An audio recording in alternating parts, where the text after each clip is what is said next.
All right, guys, so really quick, I've had people ask me what I had for a radio because this one isn't connected anymore.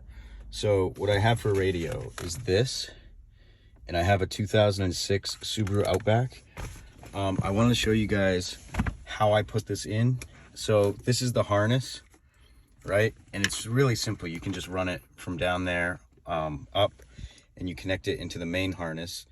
So what you have to do is you connect all the speaker wires, and then you double up, like connect the speaker wires like you would a normal radio, and then the power and the ground and all those cords, which I can't remember what they are, you just do like a double wiring of them. So you'll have three coming. You'll have the one going to the main, and then the one going to the like regular, your new radio, and then you'll have another one going to this, right? So it'll be three. So you have the one going coming out from the main harness of the car, running to here. You snip that, and then after you snip that, you put two wires on it, one running to this, one running to that, and then your new head unit will turn on. So how I put this in, I just took this out.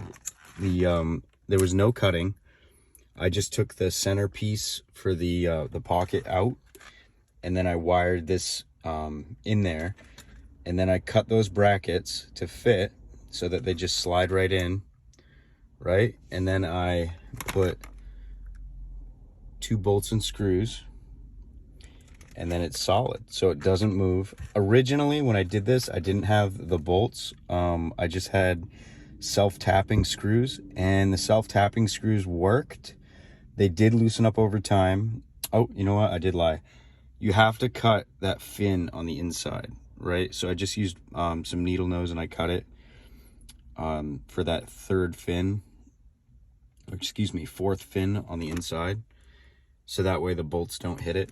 But other than that, it works really good, no problems. This is still connected, so you can see your gas mileage and all that stuff. So this is an awesome upgrade if you haven't done it, and it really looks awesome up top. I'm gonna put it in and I'll show you guys what it looks like. So I almost forgot, these obviously these go on top. I just took them off to focus. Okay, so these go on top. I just took them off to put those new bolts in, but they go on top just like this, and then they just clip in. This one I believe is for this side, so it just clips in. It makes it easier to work on. But put those back on when you slide it in to the housing again.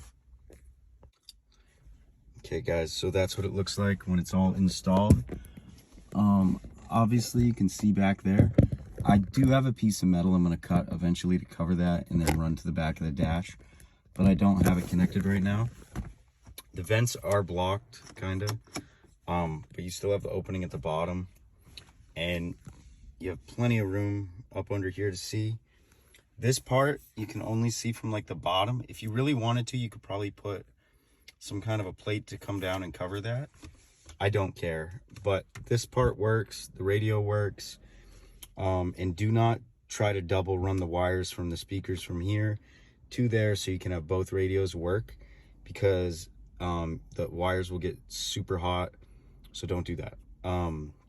You have to disconnect the speaker wires from this, but you have to run them in sync for the power, the ground, and the dimmer and all that stuff, because this won't work if you don't do that. So this still turns on. I'll turn the car on.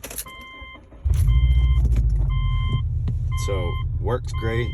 This still turns on, but it doesn't work.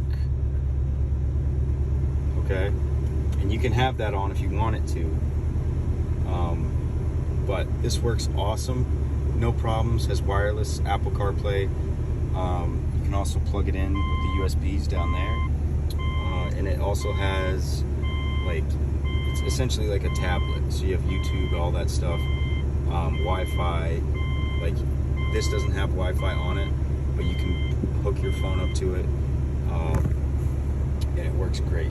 So this one has two USBs, a GPS built in, and I picked it up off Amazon for I think $120, and now they're like 98 bucks. So that is it. So I'll see you guys later.